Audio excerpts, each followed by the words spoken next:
말씀의 은혜가 되시기 바랍니다. 제가 9월 달 첫 번째 주에 예수님께서 이 땅에 오신 것은 의인을 부르러 온 것이 아니라 죄인을 부르러 오셨다라고 하는 말씀을 드렸습니다. 저와 여러분들은 아담과 하와가 타락한 이후로 모든 인간에게 씌워진 죄의 굴레, 곧 죄인의 신분을 가지고 이 땅에 태어났습니다. 그래서 하나님께서 우리 인간이 그 누구도 아담 타락 이후에 그 누구도 스스로 자신을 구원할 수 없기에, 죄인된 인간이 스스로 자신을 구원할 방법이 하나님 보실 때에 없기에 하나님께서 예수 그리스도를 이 땅에 보내셔서 죄인된 우리를 불러 믿음으로 예수 그리스도의 십자가의 보혈을 믿어 죄 사함을 받고 하나님의 자녀가 되는 은총을 베풀어 주신 것입니다. 이때 우리가 예수 그리스도를 믿어 하나님의 자녀가 되는 이 과정 속에서 우리는 반드시 예수님이 누구인지 알아야 하죠. 그래서 제가 지난 두 번째 주에는 예수님께서 제자들에게 물으시는 질문, 너희는 나를 누구라 하느냐라고 하는 그 질문을 가지고 말씀을 드렸습니다. 예수님이 누구인 줄 알아야 우리가 믿는 바가 무엇인 줄 알고, 예수님에 대하여 분명히 알고 있어야 우리의 믿음이 잘못되지 않습니다. 여러분, 믿음이라고 하는 것은, 믿는다고 하는 이 말은 우리 기독교에만 있지는 않죠. 불교에서도 믿는다고 말하고 또 다른 종교들도 믿는다는 말을 합니다. 모든 종교가 믿음, 신앙이라는 이야기를 합니다. 그러나 그 신앙의 대상이 예수 그리스도가 아닐진데 거기에는 참된 구원이 없는 것이죠. 왜냐하면 하나님께서 이 땅에 보내신 유일한 메시아는 바로 나사렛 예수이시고, 바로 그 예수님이 하나님의 아들이시기 때문입니다.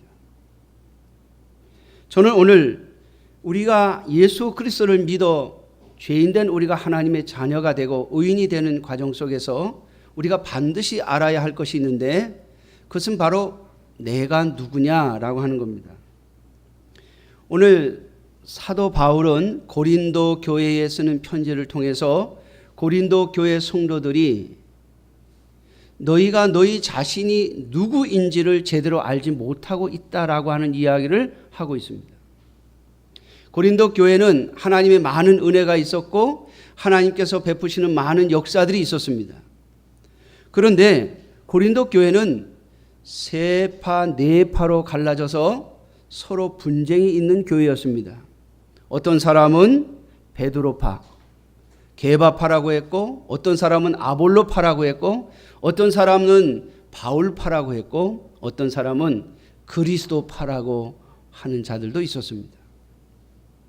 이 고린도 교회의 모습을 보면서 사도 바울이 너무나도 아픈 마음을 가지고 고린도 교회를 책망하면서 너희의 신앙이, 너희의 믿음이 너무나도 어린아이와 같지 않느냐라고 묻고 있습니다. 그러면서 하나님의 자녀, 하나님의 백성들, 예수 그리스도를 믿어 그리스도의 사람들이 된 우리, 곧 기독교인들은 누구냐라고 하는 이 질문에 답을 주면서 이 그리스도인의 정체성을 잃어버리지 않도록 권면하고 있습니다. 사랑하는 성도 여러분, 예수 그리스도를 믿는 기독교인으로서 우리는 우리 자신을 무엇이라고 정의하시겠습니까? 그냥 단순히 그리스도인이라는 말을 가지고는 그 의미가 떠오르지 않기 때문에 그 의미를 더 구체적으로 해서 오늘 사도 바울은 고린도 교회 성도들에게 너희는 그리스도의 몸이요 지체의 각 부분이라고 말하고 있습니다. 그리스도의 몸이라고 하는 이 그리스도인의 정체성, 예수 그리스도의 몸에 속한 지체라고 하는 것을 망각해서는 안 된다는 것이죠. 그러면서 오늘 본문의 12절에 몸은 하나인데 많은 지체가 있고 몸의 지체가 많으나 한 몸인가 같이 그리스도도 그러하니라. 그리스도께서는 몸을 가지고 계시고 그리고 그 몸에는 많은 지체들이 있으며 그 지체들은 여러 지체가 있으나 한 몸이라고 하는 것을 설명하고 있습니다. 그리고 그 한 몸은 그리스도라고 말하고 있습니다. 오늘 사도 바울의 이 정의는 우리가 예수 그리스도 안에 있을 때에만 참 그리스도인이 될 수 있음을 설명하고 있는 것입니다. 그러면서 오늘 13절에 우리가 유대인이나 헬라인이나 종이나 자유인이나 다 한 성령으로 세례를 받고 한 몸이 되었고 또 다 한 성령을 마시게 하셨느니라. 우리가 한 몸인 이유, 한 몸인 근거가 뭐냐? 바로 예수 그리스도의 영이신 성령 하나님으로 말미암아 세례를 받았고 그 성령 하나님을 마셨다. 다시 말하면 우리 안에 그 성령 하나님이 계신다라고 하는 것으로 설명하고 있습니다. 사랑하는 성도 여러분, 여러분들 안에 성령 하나님이 계십니까?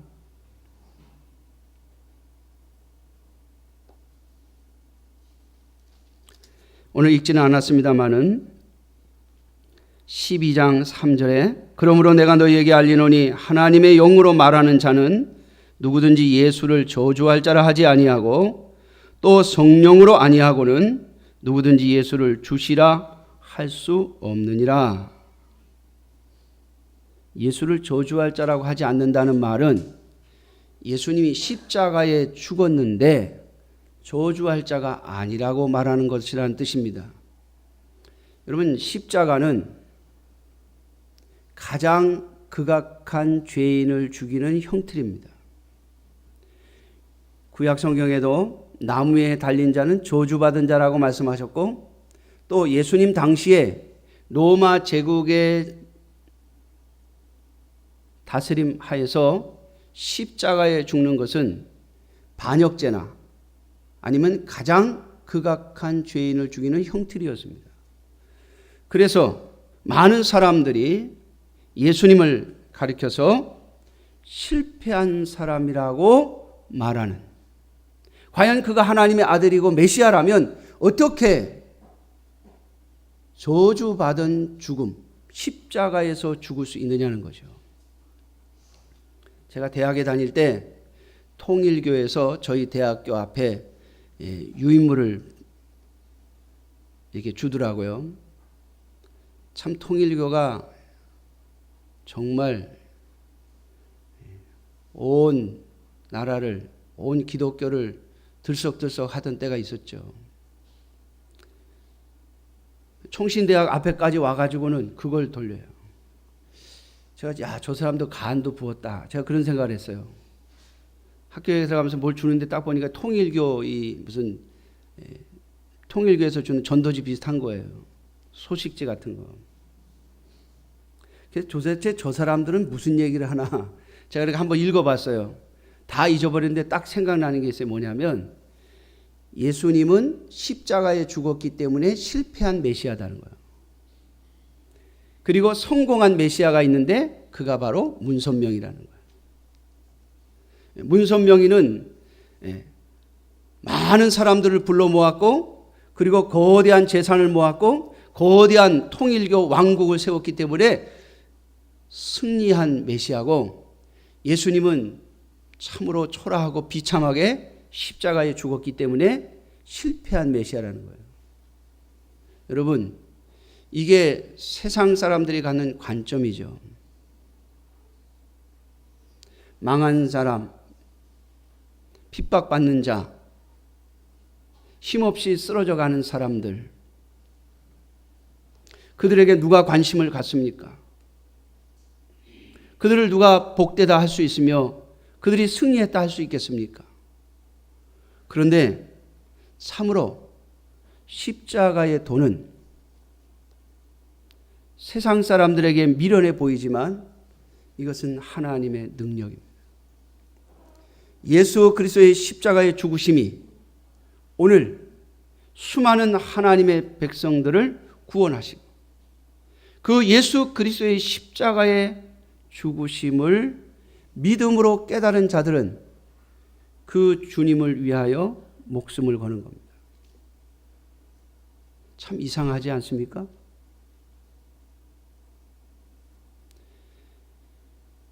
예수님을 저주할 자라 하지 아니하고 오히려 예수님을 주님이시라고 고백하게 하는 것은 바로 하나님의 영, 곧 성령 하나님이시라고 말씀하고 있습니다. 그러므로 오늘 13절에 있는 것처럼 이 성령 하나님으로 세례를 받은 자, 이 성령 하나님을 마신 자, 마셨다는 말은 안에 내주하신다는 의미예요. 우리 속에 들어가셨다는 말이에요. 이 성령 하나님 우리 안에 계심으로 말미암아 우리는 그리스도의 몸의 지체가 되는 것, 이것이 바로 오늘 저와 여러분들의 정체성입니다. 우리 사도 바울은 오늘 이 내용들을 가지고 고린도 교회 성도들에게 너희는 누구냐? 너희는 너희 자신이 누구라고 생각하며 살아가느냐라고 묻고 있는 것입니다. 그래서 오늘 저는 여러분들에게 이 말씀을 가지고 우리도 우리 자신에 대하여 분명히 묻고 오늘 사도 바울을 통하여 우리에게 주신 하나님의 자녀의 정체성을 온전히 찾을 수 있는 저와 여러분들이 되시기를 주님의 이름으로 축원합니다. 고린도 교회의 문제가 무엇이었느냐면요, 하나님께서 많은 은혜와 역사를 베풀어 주셨는데 그 역사하심을 가지고 서로 누가 더 능력 있는 자이며 누가 더 하나님 앞에 인정받은 높은 자인가를 따졌어요. 그래서 어떤 사람들은 성찬식을 할 때 먼저 먹고 마시고, 그리고 가난한 자와 그리고 낮은 자들을 멸시하는 그러한 모습들이, 또 하나님의 능력이 나타나는 자와 나타나지 않는 자를 구별하는 그러한 모습이 고린도 교회에 있었던 것입니다. 그래서 오늘 사도 바울은 우리가 유대인이나 헬라인이나 종이나 자유인이나 다 한 성령으로 세례를 받아서 한 몸이 되었음을 왜 모르느냐라고 묻고 있는 겁니다. 사랑하는 성도 여러분, 하나님께서 하나님의 교회에 역사하시는 것은 바로 한 몸으로서의 삶을 살아가라고 주시는 은혜라고 하는 겁니다. 오늘 본문은 이것을 설명하고 있습니다. 그런데 고린도 교회는 서로 누가 더 뛰어나며 누가 더 하나님 앞에 인정받는 사람인가를 가지고 경쟁하는 모습을 가졌다는 겁니다. 여러분, 이것이 과거 고린도 교회만의 문제입니까?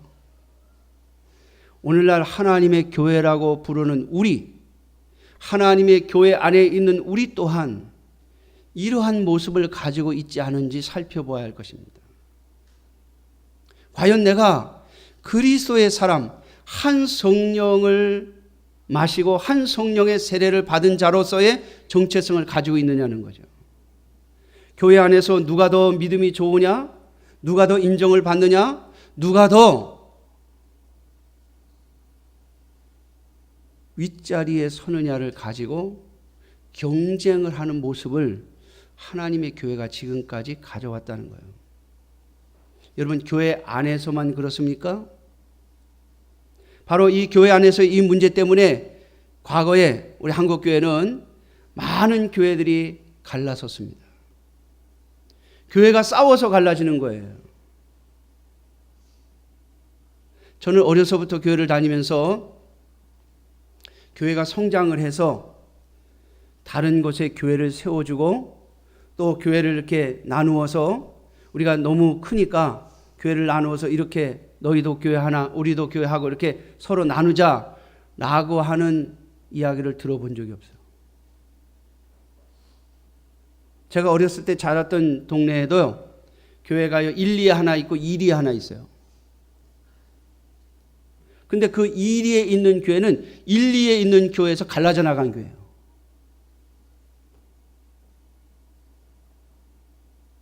나중에 우리 한국의 대한예수교 장로회가 둘로 나눠질 때, 하나는 우리 교회가 속해 있는 합동, 하나는 통합, 이렇게 나눠질 때 분명히 이 한 교회에서 갈라져 나간 교회인데 이쪽 교회에서 합동을 택하니까 저쪽 교회는 통합으로 가버렸어요. 그래서 분명히 서로 갈라진 교회인데 한 교회는 이쪽 교단이고 한 교회는 저쪽 교단이에요. 어떤 교회사를 연구하는 역사학자들은 이것 또한 하나님의 뜻이 아니겠느냐라고 말합니다. 한국 교회가 지금처럼 이렇게 빠른 고속 성장을 한 이유 중에 하나는 바로 교회들이 많이 갈라졌기 때문이라고 말해요. 물론 하나님이 그것을 이용하셨을 수도 있어요. 그러나 갈라진 것이 잘했다는 건 아니에요. 여러분, 교회가 나아야 하죠. 그런데 교회가 갈라져서 서로 싸워서, 그래서 서로 경쟁 관계 속에서 교회들이 성장했다면 이러한 성장은 사실 비정상적인 거죠. 그렇게 해서 교회가 갈라지면요, 두 교회가 옆 마을에 서로 있으면서 서로 경쟁을 합니다. 누가 더 빨리 성장을 하거나 누가 어느 교회가 더 먼저 커지냐는 거죠.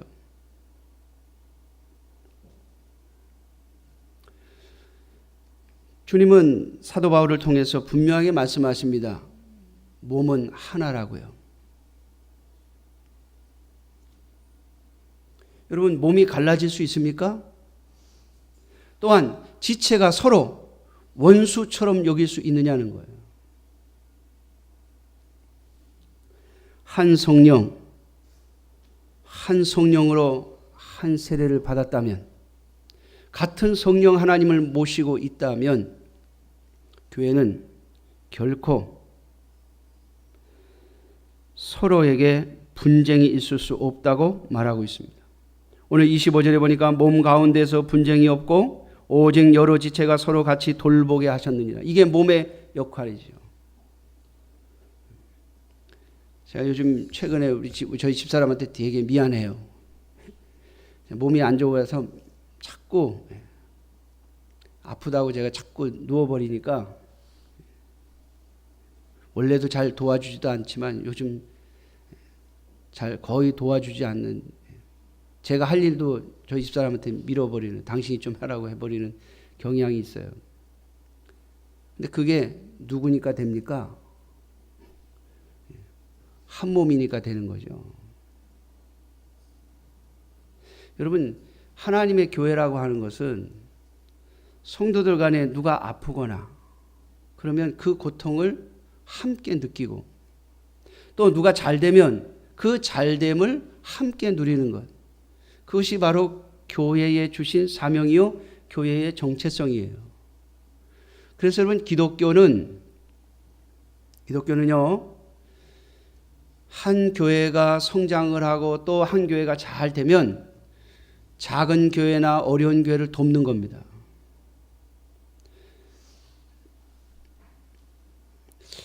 제가 잘은 모르겠지만 어려서부터 자라면서 어느 절에서 어느 절을 도와줬다, 그런 소리는 제가 들어본 적이 없어요. 그냥 각자 알아서 성장하는 거지. 그런데 여러분, 교회는 어떻습니까? 먼저 성장한 교회가 작은 교회를 돕고, 시골 교회를 돕고, 미자리 교회를 돕고, 여러분, 이게 교회에 가지고 있는 특징이죠. 왜 그렇습니까? 주도 하나요, 하나님도 하나요, 성령도 하나이시기 때문입니다.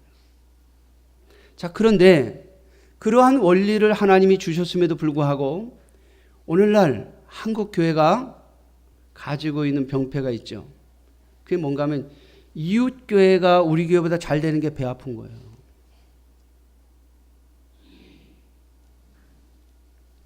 제가 처음에 우리 교회에 왔을 때 우리 신장로님이 그러시더라고요. 노문교회는 우리 교회에서 갈라져 나간 우리 동생 교회입니다. 그러더라고요. 그래서 제가 그렇습니까? 얘기를 들어보니까 노문교회보다 우리 교회가 10년 먼저 생겼더라고요. 그리고 노문교회가 처음 시작할 때 우리 교회 다니시던 집사님 두 분이 개척 멤버가 되어서 교회를 시작했다고 그런 얘기를 들었어요. 그래서 제가 그러냐고. 노문교회에 대해서 잘 몰랐지만은 그래도 우리 교회에서 이렇게 다니시다가 거기 교회를 개척하면서 거기 개척 멤버가 되었다. 뭐 싸워서 나간 게 아니라 지역이 거기시니까 그렇게 해서 교회가 세워졌다는 얘기를 듣고 굉장히 제가 좋은 마음을 가졌습니다. 그 아우 교회다. 그 어느 날 노문교회의 그 목회자를 만나고 이야기를 하는데 그 이야기를 했더니 굉장히 기분 나빠하더라고요. 왜 우리가 아우 교회냐 이거예요. 우리는 우리 나름대로 역사가 있고 우리 나름대로 쓴 게 있지. 그 교회는 그 교회고 우리 교회는 우리 교회지. 왜 우리가 아우 교회냐 이러더라고요. 그래서 제가 그쪽은 그렇게 생각 안 하는구나. 한편에 제가 그런 생각을 했어요. 그러다가 노문교회에서 건축을 하게 되었어요. 그래서 제가 우리 교회에서 그래도 형님 교회라고 그러는데 한 100만 원쯤 건축원금을 해주자 그랬더니 우리 신자님이 그러시더라고요. 우리가 건축할 때 그 교회에서 얼마 해줬는데요? 이렇게 물어보더라고요.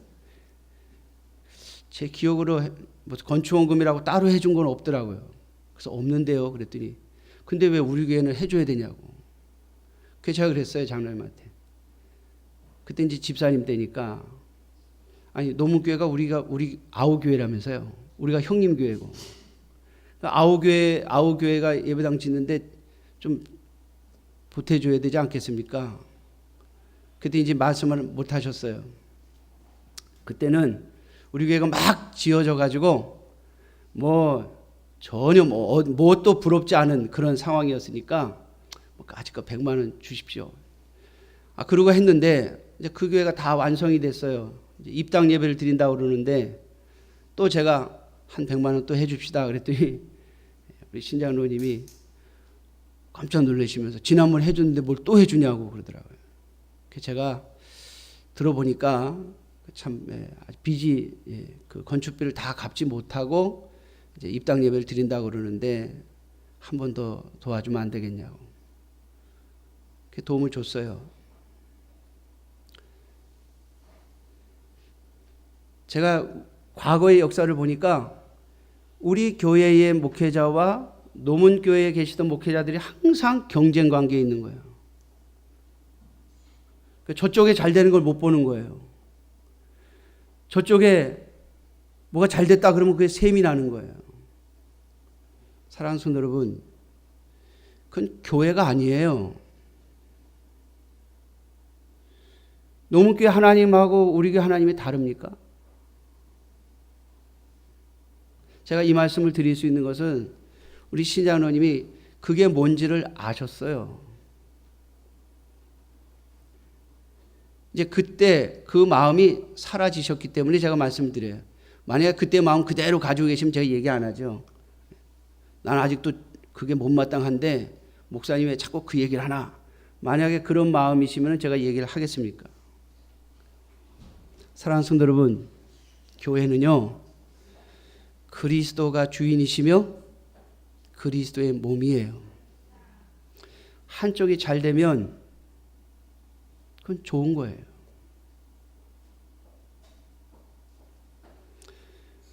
전에 우리 양서중학교의 김신 목사님 교회가 예배당을 싹 리모델링하고 제가 싹 고쳤다고 그러길래 갔었어요. 그랬더니 그 교회 집사님 한 분이 저를 보고 그러더라고요. 목사님, 이제 수입유교회보다, 그때 우리 수입유교회였으니까, 수입유교회보다 우리 교회가 더 멋있죠? 그러더라고요. 그래서 제가 멋있네요. 교회 잘 수리하셨네요. 그랬더니, 그러면서 제가 얼핏 어떤 마음이 들어서 이렇게 물어봤어요. 집사님 그동안에 마음이 되게 불편하셨는 모양이네요. 그랬더니 그렇대요. 왜냐하면 제가 이 교회 왔을 때 양서중학교에서 우리 교회를 도와줬었거든요. 한 달에 5만 원씩인가 이렇게 성교비를 주던 교회인데 중간에 갑자기 우리 교회는 예배당 새로 짓고 예배당을 멋있게 하고 우리 교회 와보니까는 양서중학교는 우리보다 초라한 거예요. 우리가 도움을 줬는데 저 교회는 우리보다 더 잘 됐고 더 모습도 좋고 우리는 초라한 거예요. 그러니까 그게 마음이 불편했던 거예요. 그러면서 그분이 또 그러더라고요. 수임리교회보다 우리 교회 훨씬 잘했죠? 그래요. 그래서 제가 그랬어요. 집사님 당연하지. 우리 교회보다 나중에 했는데 나중에 한 게 더 좋아야지. 나중에 한 게 더 나쁘면 모습이 안 좋으면 되겠어요? 제가 그렇게 하고 웃어 넘겼어요. 사랑하는 성도 여러분, 제가 왜 이 말씀을 드리는가 하면 누굴 비난하자는 게 아니에요. 우리들 마음속에 그런 마음이 있다 이 말이에요. 다른 성도가 나보다 잘 되면 그게 왜 나보다 믿음도 적은 것 같고 나보다 뭐 능력도 없는 것 같고 나보다 부족한 것 같은데 왜 잘 되냐 이거예요. 나보다 잘 되면 안 되나요? 내 형제가 나보다 잘 되면 나한테 뭔가 유익이 있지 않겠어요? 적어도 내가 그 형제를 도와주지 않아도 되잖아요. 오히려 더 어려운 형제에게 관심을 가질 수 있잖아요. 사랑하는 성도 여러분, 오늘날 우리 한국교회가 가지고 있는 아주 중요한 잘못이 있습니다. 교회끼리 비교하며 경쟁하는 거예요. 어느 교회가 더 빨리 성장하고 어느 교회가 더 빨리 커지고 어느 교회가 더 잘 되느냐는 거예요.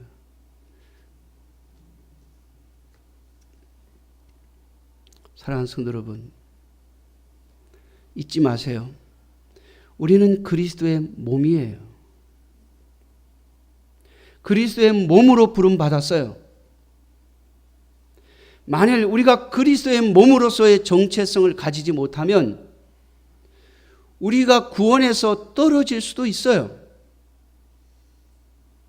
여러분, 하나님께서 우리를 구원하실 때 하나 너 믿었지?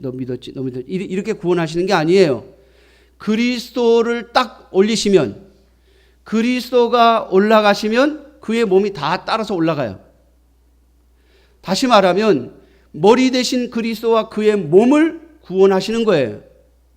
우리가 그리스도의 몸에 붙어 있으면 구원에 참여할 것이고 그리스도의 몸과 분리되어 있으면 구원을 얻을 수 없어요. 내 믿음, 내 능력이 아니라 그리스도에게 붙어 있는 믿음, 그리스도와 함께하는 그 믿음, 그리스도의 몸이라고 하는 이 정체성을 가지고 이 땅을 살아가는 것, 그것이 오늘 저와 여러분들의 사명이에요. 사랑하는 성도 여러분, 오늘 사도 바울은 고린도전서 12장을 통해서 이 이야기를 하고 있는 거예요. 몸 가운데 분쟁이 없고 또 어떤 몸이 어떤 다른 지체에게 너는 필요 없다. 너는 내가 보니까 별로 하는 것도 없고 능력도 없고 별 볼 일 없으니까 넌 필요 없다. 그렇게 말할 수 없다는 거예요. 어느 지체가 되게 하고 어느 지체에 갖다 붙이는 것은 오직 하나님의 뜻이에요. 예수 그리스도가 나의 주님이시며 그분이 나를 위하여 십자가에 죽으심으로 말미암아 내가 죄사함을 받고 하나님의 자녀가 됐다고 하는 그 고백을 하는 자라면 누구든지 그리스도의 몸이에요. 그러므로 여러분, 기다려줘야 하고 참아줘야 하고 또 돌보아줘야 해요. 기도해 줘야 할 대상이지 우리가 경쟁해서 밟고 올라갈 대상이 아님을 잊지 마세요. 만일 우리가 이 정체성을 온전히 갖지 못하면 우리는 그리스도의 몸된 교회로서 살아갈 수가 없어요. 아니, 예수 그리스도가 나의 주님이심을 고백하면서도 만약 그런 모습을 가지고 있다면 그것은 어린아이라고 사도 바울은 아예 정의를 내리고 있어요. 너희가 아직도 갓난아이가 아니냐, 젖을 먹어야 하는 아이들이 아니냐라고 고린도전서에 책망하고 있어요. 사랑하는 성도 여러분, 어린아이처럼 젖만 먹는 그러한 성도가 아니라 정말 그리스도의 몸을 위하여 기도하고 또 그리스도의 몸을 섬기고 그리스도의 몸의 지체로서 예수 그리스도의 사람으로 살아가는 저와 여러분들이 되시기를 주님의 이름으로 축원합니다. 기도하겠습니다. 자비로우신